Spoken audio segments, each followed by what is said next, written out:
Dah. Silakan dibuka buku SKI halaman 49. Halaman 49.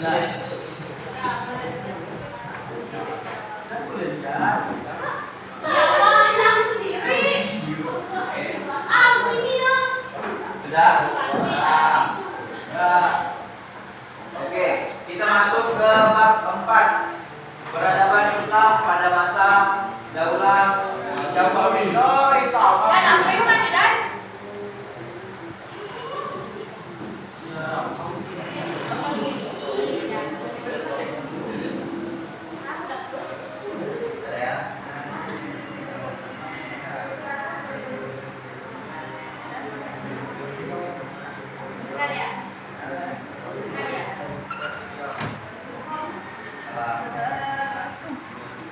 Kamu akan satu lagi.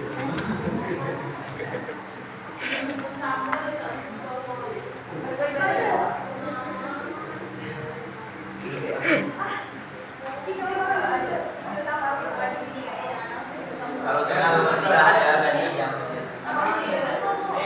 kalau senang bilang.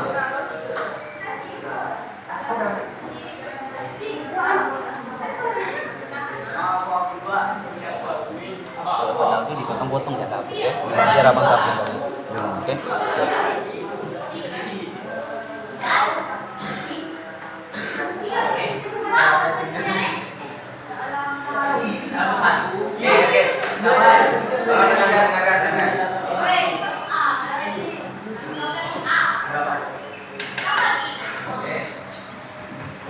Sudah juga halaman 49. Bab 4. Peradaban Islam masa Daulah Syafawi. Oke. Di sini abang sudah sediakan PowerPoint.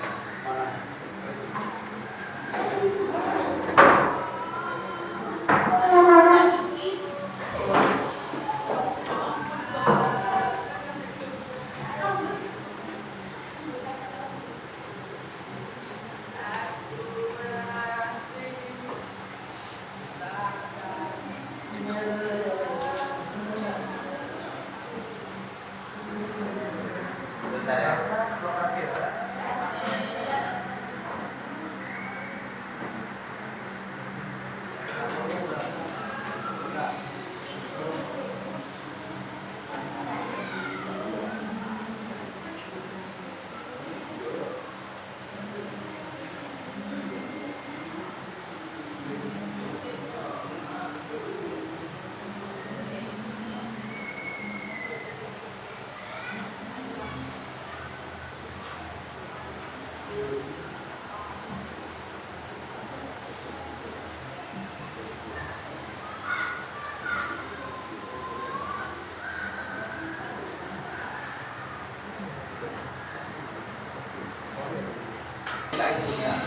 Itu ada surat An-Naml ayat 15 sampai 16. Silakan yang mau baca siapa?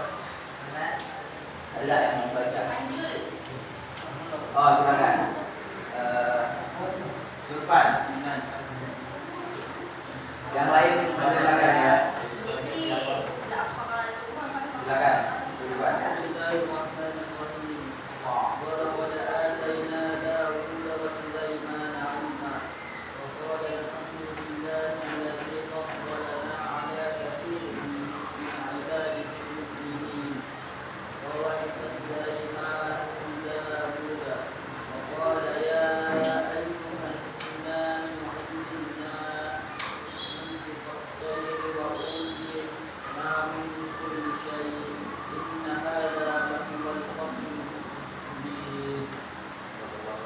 Mudah-mudahan yang membaca dan mendengarkan sama-sama mendapatkan rahmat. Oke, kita langsung ke pembahasan. Maaf ya, ada sedikit kekeliruan. Yang benar peradaban Islam pada masa Daulah Syafawi. Bisa terbaca? Bisa. Oke. Kerajaan Syafawi berasal dari sebuah gerakan tarekat yang terdiri di daerah Ardabil, kota Azerbaijan. Tarekat ini bernama Safawiyah sesuai dengan nama pendiri Safi al-Din. Sebelum itu, sebelum pembahasan peradaban pada masa Syafi'i, ini kita sudah bahas tentang daulah apa tadi ya? Abbasiyah. Daulah Abbasiyah, ya, apa lagi? Mughal, Mughal ya, ada. Utsmani. Oke. Jadi di dalam pemerintahan setelah Rasulullah wafat itu pertama kali itu dipimpin oleh Khulafaur Rasyidin yang terdiri dari berapa khalifah? Yang pertama Abu Bakar, yang kedua yang kedua Umar, yang ketiga yang keempat Ali. Oke, itu Khulafaur Rasyidin. Setelah Khulafaur Rasyidin berakhir, kan di pemerintahan Ali bin Abi Thalib itu tidak diteruskan kepada anaknya yang bernama Hasan dan Husain, akan tetapi langsung turun ke Bani Abu Bakar. ke Bani Daulah Bani Abbasiyah. Umayyah. Bani Umayyah. Daulah Bani Umayyah. Nah, ada yang tahu sebelumnya apa itu daulah? Masa kepemimpinan. Ada yang lain? Tidak ada? Oke. Pemerintahan. Oke. Jadi benar-benar daulah itu adalah kekuasaan atau kepemimpinan. Artinya di sini daulah Syafi'i adalah kekuasaan Syafi'i, kan gitu. Setelah Bani Umayyah, Bani itu apa tahu? Tahu. Bani. Apa itu Bani? Bani adalah keluarga. Ya. Misalnya nih Umayyah, Abbasiyah. Abbasiyah itu ada turun temurun dari sahabat Nabi yang bernama Abdullah bin Abbas. Itu pendirinya. Oke, ulang ya. Setelah Abbasiyah itu ada apa? Umayyah, Abbasiyah, Utsmani. Sebenarnya ada dinasti Fatimiyah. Umayyah, Abbasiyah, Fatimiyah, kemudian Utsmani dan Syafi'i. Oke, selanjutnya. Dari mana kerajaan Syafi'i itu berasal? Kerajaan Syafi'i berasal dari sebuah gerakan tarekat yang terdiri di daerah Ardabil, kota Azerbaijan. Tarekat ini bernama Safawiyah sesuai dengan nama pendirinya Safi al-Din. Jadi nama Safawi ini dapatnya dari pendirinya. Pendirinya itu bernama Safi. Kan? Safi. Kalau di Bani Abbasiyah itu pendirinya siapa ya? Abbas, gitu kan? Jadi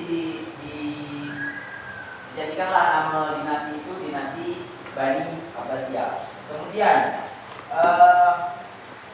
Safi al-Din ini adalah salah satu keturunan Imam Syiah yang keenam,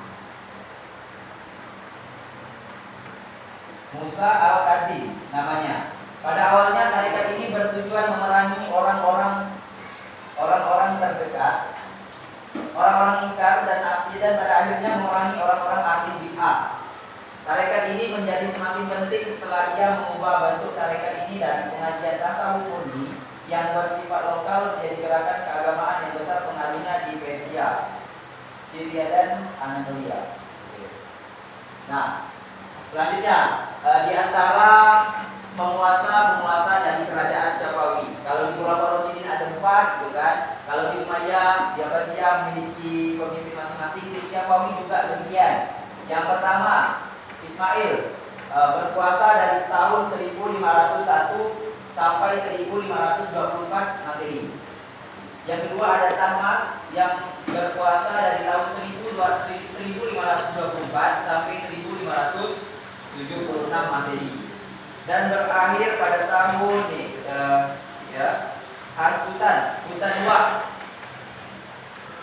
II itu berkuasa sampai tahun 1753. Oke. Jadi di sini ada berapa nih?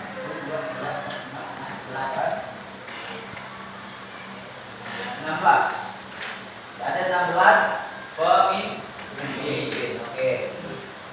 Lanjut.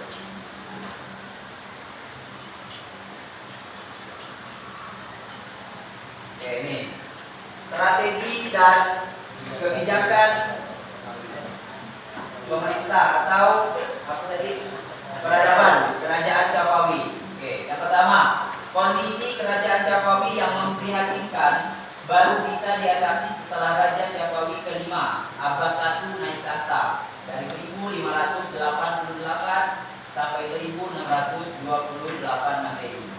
Nah, adapun langkah-langkah yang ditempuh oleh Abbas untuk mengangkat lagi marwah dari kerajaan Safawi ini adalah yang pertama, berusaha menghilangkan dominasi pasukan Izilbas dengan cara membentuk pasukan baru yang berasal dari budak-budak dari kawanan perang bangsa Georgia, Armenia, dan Sirkasia II. Yang kemudian strategi dari kerajaan Safawi mengadakan perjanjian damai dengan Turki Utsmani dengan jalan menyerahkan wilayah Azerbaijan dan Georgia. Oke, lanjut. Ini selanjutnya ada kemajuan peradaban dari kerajaan Safawi. Yang pertama nih, kemajuan. Kerajaan Safawi mencapai puncak kejayaan pada masa Sultan Abbas I 1585 sampai 1628. Oke, jadi setelah kerajaan Safawi berdiri itu tidak langsung mencapai masa keemasan. Oke. Tidak langsung mencapai masa keemasan, namun bisa dikatakan stagnan saja, tidak pula maju, tidak juga mundur. Namun pada masa Sultan Abbas I, nah inilah baru ada peningkatan dari kerajaan Safawi. Oke. Nah, jasa yang seperti apa yang dilakukan oleh Abbas ini guna memajukan kerajaan Safawi itu ada di antara jasa besarnya itu adalah mempersatukan seluruh wilayah Persia, mengusir Portugis dari Selat Hormuz dan memindahkan ibu kota kerajaan dari Tujuan ke Isfahan ketika Abbas I wafat. Oke. Ada yang tahu sebelum Indonesia itu dijajah oleh Belanda dan Jepang, terlebih dahulu kita ini dimasuki oleh negara mana? Jepang. Sebelum Belanda dan Jepang, Inggris, lagi Portugis, Spanyol. Oke. Jadi sebelum Belanda dan Jepang itu masuk, terlebih dahulu bangsa Portugis dan bangsa Spanyol itu yang lebih dulu masuk ke Indonesia. Namun niatnya bukan untuk menjajah, namun mengambil rempah-rempah, mengambil kemudian dibawa ke negaranya dan dijual belikan lagi di sana.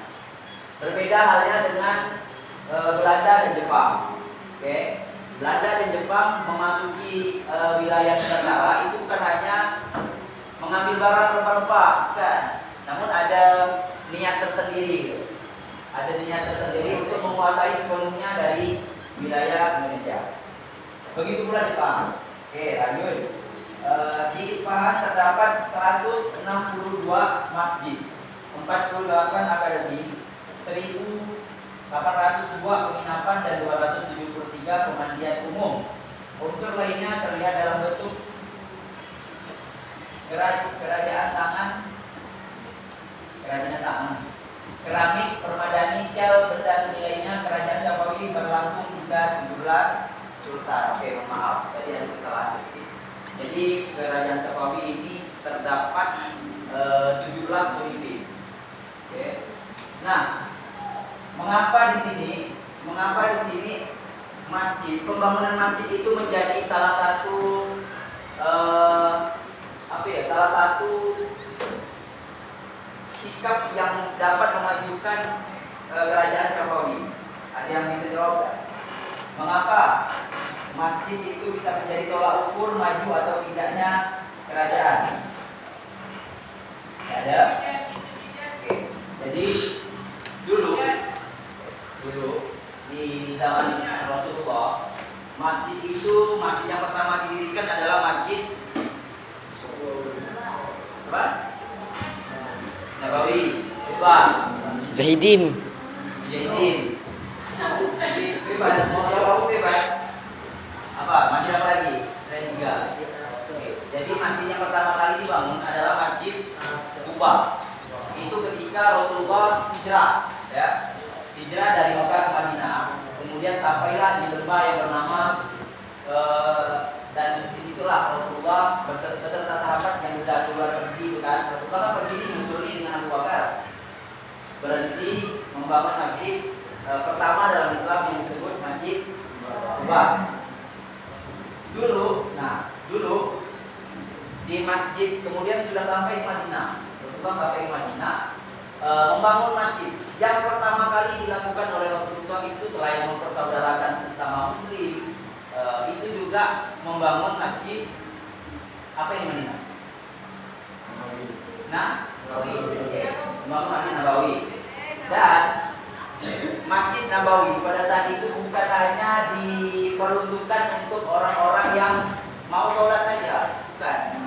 Tapi juga di dalam masjid itu ada pengajian, gitu kan? Ada membahas tentang perdagangan, ada membahas tentang strategi perang. Jadi di dalam masjid itu penuh dengan kegiatan-kegiatan mau akhirat maupun dunia.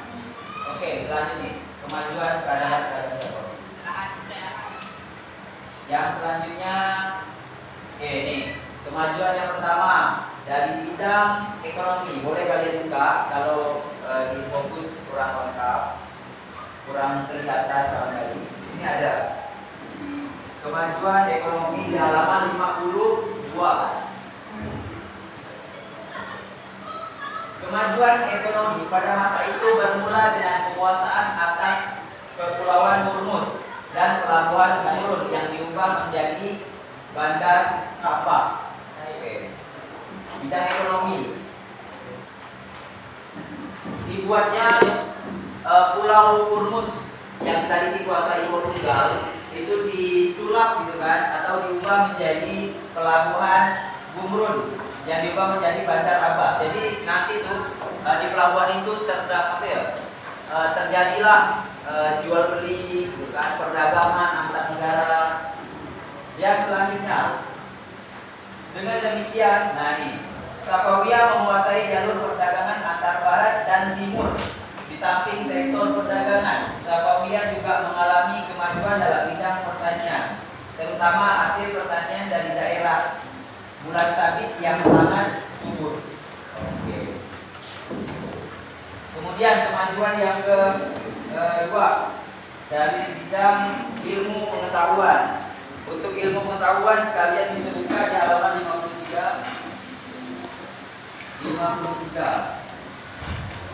Oke. Bidang ilmu pengetahuan. Sepanjang sejarah Islam, Persia dikenal sebagai bangsa yang telah berperadaban tinggi dan berjasa mengembangkan ilmu pengetahuan. Oleh karena itu, sejumlah ilmuwan yang selalu hadir di majelis istana yaitu Baha al-Bina al-Sayrazi, generalis ilmu pengetahuan, Zadar al-Bin al-Sayrazi, filosof, dan Muhammad al-Bakir bin Muhammad Daman, filosof, ahli sejarah, teolog, dan seorang yang pernah mengadakan observasi tentang kehidupan lembah. Jadi di bidang ilmu pengetahuan kita tahu bahwa ilmuwan yang ada di dunia ini tak lain adalah pencetus itu adalah dari kalangan orang-orang Muslim, seperti Ibnu Sina, Al-Khawarizmi. Itu adalah seorang ilmuwan yang beragama Muslim. Oke, lanjut.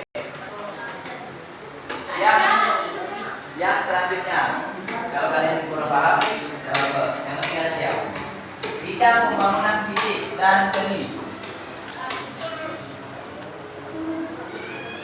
Kemajuan bidang seni arsitektur ditandai dengan berdirinya sejumlah bangunan megah yang memperindah Isfahan sebagai ibu kota kerajaan ini. Sejumlah masjid, sekolah, rumah sakit, jembatan yang memanjang di atas Rud dan istana Shiril Sutun. Kota Isfahan juga diperindah dengan kebun wisata yang tertata